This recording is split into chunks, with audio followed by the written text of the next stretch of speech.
What up, YouTube? It's your boy, Mr. 21. I don't know if any of y'all out there are having issues trying to find out what kind of stuff you need for your studio or production center just for music if you ain't trying to record nobody. So today I'm going to go ahead and go over just a couple of things. Some of the things that I have and some of the things that you can use that I don't have. So yeah, the very first thing I want to tell you, you got to get some kind of software. Either it be Reason or Fruity Loops. If you got an Apple, you can use Logic. Logic is only for Apples, so if you want to use it, go ahead. I personally use Reason. Reason is a great program.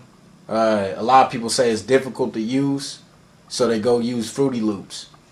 It's all however you pick up on learning. But one thing I will say, Reason allows you to do almost anything to your sound, and Fruity Loops does not. If you have a sound, you got to use all these different plugins, but with Reason, it goes onto the device itself, and you can do whatever you want to with that device and plug in other devices and plug in more devices, and y'all get the picture. But Fruity Loops is great if you're just starting out, you just want to start making beats. You good. You buy Fruity Loops, you got everything you need.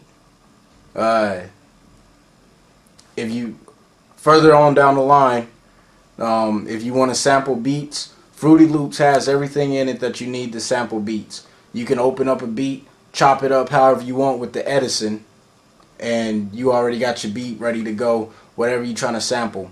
With Reason, it's not quite that easy. You gotta have a program that can chop up samples, because you can't open up a sample and chop it up in Reason. You got to chop it up in Recycle or Rebirth.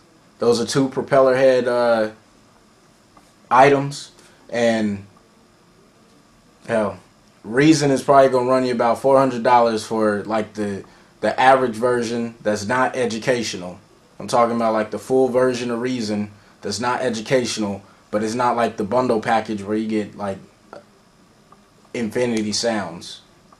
Fruity Loops itself, I checked today, for Fruity Loops 8 Producer Edition, it costs $119 at Guitar Center. So money is tight. Hey, you get Fruity Loops, you still gonna be good. You're gonna be making some hot beats. There's other people that use it.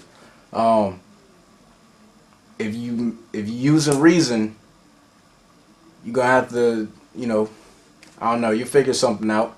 Reason is probably one of the hottest music production programs out there. So that's it about software. Now with both of these, you can use the sequencer itself instead of going to get a MIDI controller. A MIDI controller, which is this right here. This is my Keyrig 49. It's made by M-Audio. This right here, it's one of the best to me. I like it.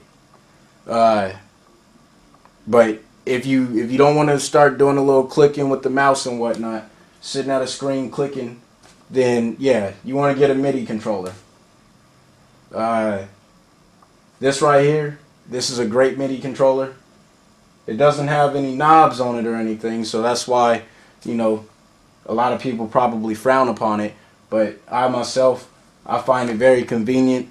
I control most of it with the mouse anyway on the digital mixer that Reason provides for me. So everything is good. Other MIDI controls, I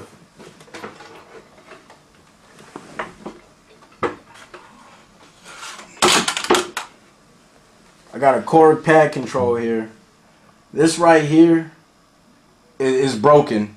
I dropped it off my desk a few days ago, and I broke the settings knob on it. But you know what?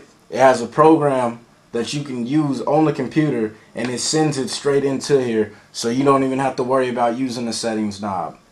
You can change all the functions on it.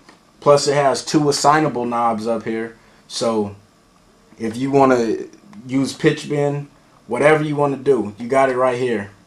One cool thing about this, you can control the velocity by putting in fixed velocity, so that way you ain't banging on it all extra hard. Like this right here is my snare. Oh, I lied. Let me see. Alright, this one right here, that's my snare for this particular song that I've been working on. And then I got the bass, some extra drums, whatever.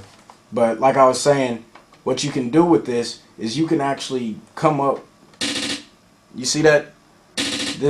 That's just one button I press, it makes it roll. If I come over here and tap that, it makes it slower. And I can make it faster, louder, lower. That's all velocity. Alright, so this right here is going to run you about $199. This one right here, $99. You don't need that if you're trying to lay down tracks and you're trying to put them drums on. You don't need that. All you need is a MIDI controller itself. But as you can see, this stuff right here, it don't got, you can't press the roll button. So one of those are nice to have around. You want to make sure you get 49 keys.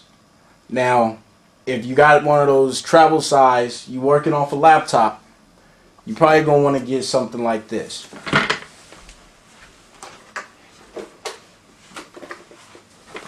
This right here, it's a M-Audio Oxygen 8. You got all your knobs, you got transport keys, and you can move this up and down an octave. And you also got the modulation plus the pitch bend, and you got 25 piano keys on there. So it, you know, if you got a mobile studio, you flying on planes, going to see people, or you just going down the street and you don't want to carry, you know, something bigger, because they get much bigger than this, they get much bigger than that. This is what you want, or something similar. They also got the M-Audio Axiom 25 note plus 49 and 61. Those are the number of keys that they come with. The M-Audio Axiom actually has I believe it's eight sequence pads you can press on right here, and you know, load your drums up or samples, whatever you want to do, you can load it right there. So that's something to keep in mind. And like I said, those run, you got 25 keys, 49 and 61 keys. Those will probably run you from $179 for the 25 key, and the most expensive will probably be, I think it's like $3 something for the 61 key. So keep that in mind. Another good MIDI controller, which I recommend, is the Akai MPK49. That right there, that's the only MIDI controller you will ever need if you want something for your studio.